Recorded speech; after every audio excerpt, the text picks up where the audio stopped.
বলা আজি আমি এই ট্ৰিগোনোমেট্ৰি টেবুলটো অতি সহজ উপায়েৰে শিকিবলৈ যত্ন কৰোঁ। তো প্ৰথমতে আমি সাইন থিটাৰ কাৰণে কেইটামান মান লৈ ল'ম। তো প্ৰথমে সাইন থিটাৰ কাৰণে প্ৰথমতে আমি কি কৰিম, এই 0 ডিগ্ৰীত এটা 0 লিখিম, ইয়াত 1 2 3 4 এনেকা লিখি ল'ম। তাৰপিছত এই গোটেই কেইটাক 4ৰে ডিভাইড কৰি দিম।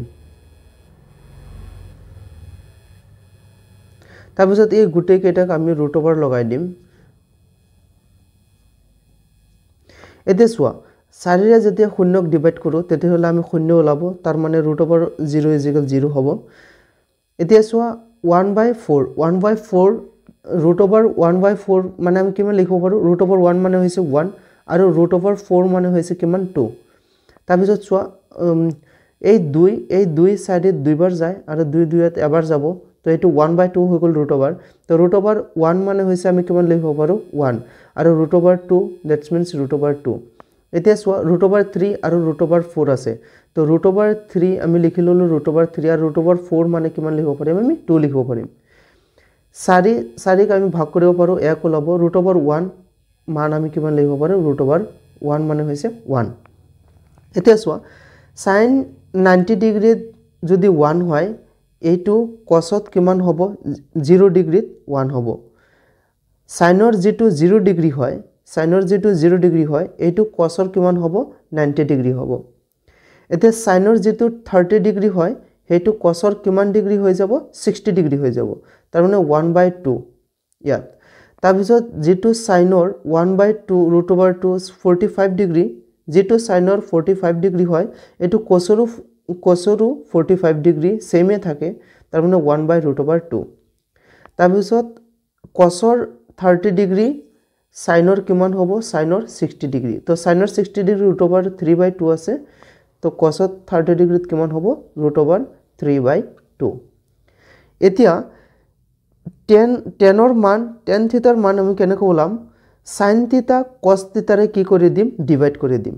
আমি কি কৰিম এতিয়া, এই সাইন থিটা কছ থিটাৰে কি কৰি দিম, ডিভাইড কৰি দিম। যেতিয়া আমি এনেকৈ ডিভাইড কৰিম তেতিয়া আমাৰ উত্তৰ এনসাৰ অতি সহজে ওলাই যাব। চোৱা টেন থিটাৰ মান ওলাই যাব, তাৰমানে আমি এইটো এনেকৈ লিখিব পাৰোঁ, মানে আমি জানো যে tan theta is equal sine theta বাই কছ থিটা।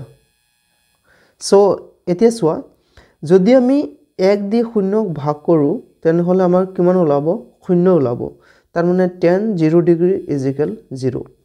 এতিয়া 1/2 আৰু ৰুট ওভাৰ 3/2 এই দুটাক যদি আমি ভাগ কৰোঁ কিমান হ'ব, চোৱা 1/2 যদি এইটো হৰণ দিওঁ তেনেহ'লে কিমান হ'ব, ৰুট ওভাৰ 3/2। ৰুট ওভাৰ 3/2 হৰণটো পূৰণ কৰি দিয়াৰ লগে লগে উলটি যাব, 2 ওপৰত যাব, ৰুট ওভাৰ 3 তলত আহিব, 2 কাটি গ'ল, তাৰপিছত 1/√3 থাকি গ'ল। তো ইয়াত আমি কিমান লিখিব পাৰোঁ, 1/√3।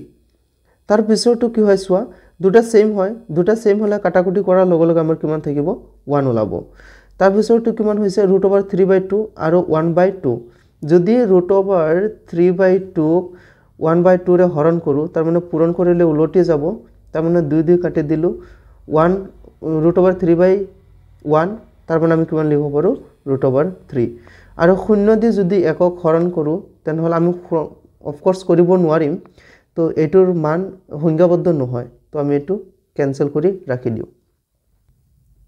এতিয়া চোৱা এই তিনিটাৰ মান যিহেতু ওলাই গ'ল, এতিয়া এই তিনিটাৰ মান অতি সহজতে আমি ওলাই ল'ব পাৰিম। কেনেকৈ ওলাই ল'ম চাই লোৱা। সাইন থিটাৰ মান যিমান হ'ব, এই গোটেইকেইটা মান যদি আমি ওলটাই দিওঁ তেনেহ'লে আমাৰ কচেক থিটাৰ মান ওলাই যাব। এতিয়া সাইনৰ 0 ডিগ্ৰী হৈছে 0, ওলটাই 0ক আমি ওলটাব নোৱাৰোঁ, তো এইটো সংজ্ঞাবদ্ধ নহ'ব, তো আমি ক্ৰছ চিন দি থৈ দিম। এতিয়া চোৱা সাইনৰ 30 ডিগ্ৰী 1/2ক যদি আমি ৰিভাৰ্ছ কৰোঁ, ওলটাই লিখোঁ, 1/2ক যদি আমি ওলটাই লিখোঁ তেনেহ'লে কিমান হ'ব, ডাইৰেক্ট 2 হ'ব। এতিয়া 1/√2 ৰিভাৰ্ছ কৰিলে কি হ'ব, ৰুট ওভাৰ 2 হৈ যাব। তাৰপিছত এইটো যদি আমি ওলটাই লিখোঁ তেনেহ'লে কিমান হ'ব, 2 ডিভাইডেড বাই ৰুট ওভাৰ 3 আৰু 1ক ওলটাই লিখিলে 1 হ'ব। এতিয়া চোৱা এই তাৰপিছত চোৱা কছ থিটাৰ মান যিমান আছে, কছ থিটাৰ মানটো যদি আমি ওলটাই লিখি দিওঁ তেনেহ'লে চেক থিটাৰ মান ওলাই যাব। 1ৰ বিপৰীত কিমান হ'ব, 1 হ'ব।